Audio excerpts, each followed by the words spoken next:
The story begins by showing an oil refinery in the Mexican region. Two people are planning to set explosive bombs to destroy the oil refinery. One of them immediately went down and dived into the water. The atmosphere inside was so dark due to the amount of oil scattered in the area.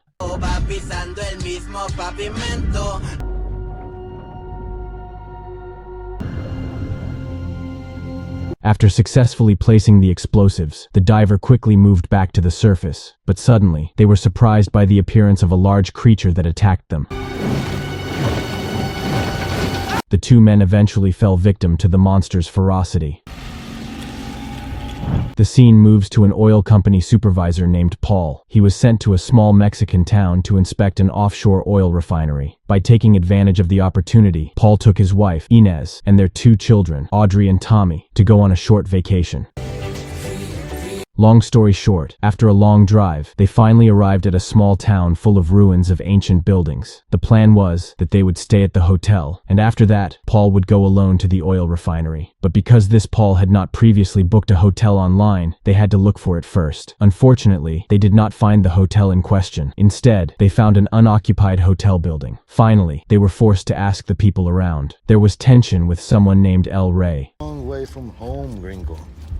El Rey knew that Paul was an employee of the oil company Nixon Oil, which was constructing an oil refinery on the coast of Bahia. Take a look around, cabrón. But fortunately, because Paul's wife Inez is Mexican, the situation was controlled without any fuss. They were then taken to a cafe. On the way, they got to see the statue of the Aztec god Tlaloc, which was deliberately placed in various places to protect local residents from El Demonio, or the devil. All right, I will head out there now. Inspection. While I'm out there... Short story. After ensuring the family is safe to leave for a while, Paul then went to the oil refinery, escorted by a fisherman waiting for him. But halfway through the trip, the fisherman suddenly stopped at a location. He asked Paul to go alone using another boat. A confused Paul was then forced to leave using another boat.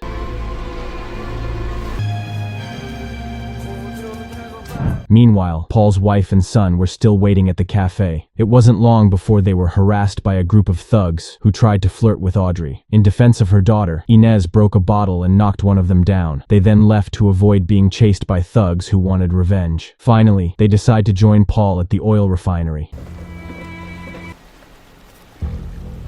The scene switches back to Paul, who has arrived at the oil refinery. Paul found that this oil refinery looked very quiet without anyone in sight. Out of curiosity, Paul then tried to check it out while shouting the name of his friend who worked there. Then two people appeared who surprised Paul. They were named Chato and Junior. Paul explained that he was a surveyor from Nixon Oil who was sent to conduct an inspection. When Paul asked what was happening in this place, Chato and Junior suddenly noticed a boat moving towards them, which turned out to be Paul's family. But that's not the problem, because the problem is that Paul's family is being hunted by a big shark. Chato and Junior quickly did everything they could to distract the shark, and succeeded. The boat reached the oil refinery, and Paul's family was safe. But bad luck for the fisherman heading home, suddenly attacked by a big shark.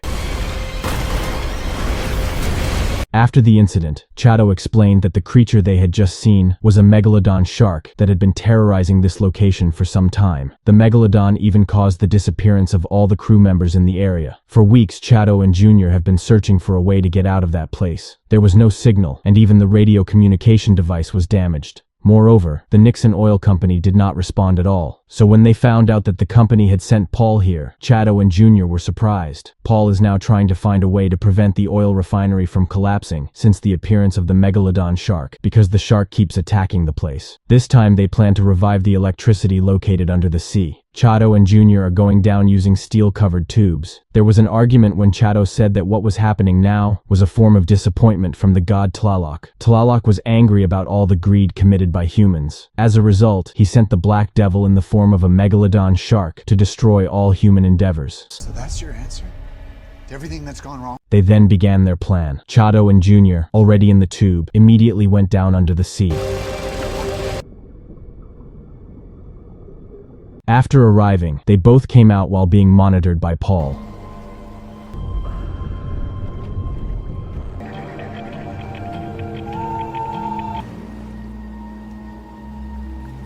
They searched one spot, where surprisingly found explosives indicating that the object would explode in less than 2 hours. Panicked, Junior returns inside the tube while Chato is still outside. Suddenly, a megalodon shark appeared and was seen approaching Junior, who was in the tube. In that incident, Junior had to die, while Chato managed to survive after taking advantage of the opportunity to escape. With all that has happened increasingly frustrating everyone, Paul even hallucinated when he saw several ships in the distance. Because they hadn't had time to repair the electricity, Paul finally tried another way, tricking the sewage pipeline so that the electricity system could be turned on again. Okay. Meanwhile, Tommy, who was on the side of the refinery, fell after a megalodon shark attacked the steel support. Knowing their son was in danger, Paul and Inez quickly jumped into the water, regardless of the other dangers lurking around them. Fortunately, they both managed to save Tommy from the megalodon shark attack. After the incident, Paul and Inez argued because Inez had apparently found a company security report, which for years said that this oil refinery had never experienced any interference, and the person responsible, and who gave the signature stating that the place was safe, was Paul. Paul did this deliberately to make his family happy. Paul had known about the megalodon shark found in the area since he started working as a supervisor. The megalodon shark was then used as a research object by the Nixon Oil Company. But it turns out that all the experiments failed, and now Paul is the scapegoat for all the crimes committed by Nixon Oil. Since the megalodon shark started its reign of terror, Chato has kept everyone away so that no one comes to the oil refinery, including Chato himself, who planned to destroy the oil refinery using explosive bombs. Finally, they looked for a way to leave the place. Chato tries to find help through the radio that he managed to repair, while Paul's wife and son try to repair a torn rubber boat. Paul himself plans to repair the drill pipe. To stop the oil spill, the bomb below will be retrieved and used to blow up the megalodon shark. It turned out that Paul was planning to make up for all the wrong he had done. You get my family into that raft. After everyone gathered and prayed together, Paul then went downstairs, while Chato immediately took Paul's family to leave the oil refinery.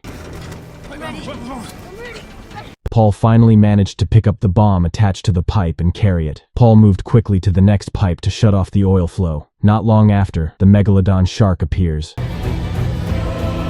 Paul was now trapped and couldn't leave. All Paul could do was contact Inez and say goodbye to his family. My sweet, beautiful young woman. When it was time, Paul went out and gave himself up to be eaten by the megalodon shark. And finally, Paul managed to sacrifice himself and kill the megalodon shark. Not long afterward, a boat was seen approaching them. Apparently, El Rey came with several other people to save them. The oil refinery that has been a source of havoc for the people around slowly began to collapse and disappear, along with Paul's sacrifice, and the movie was over.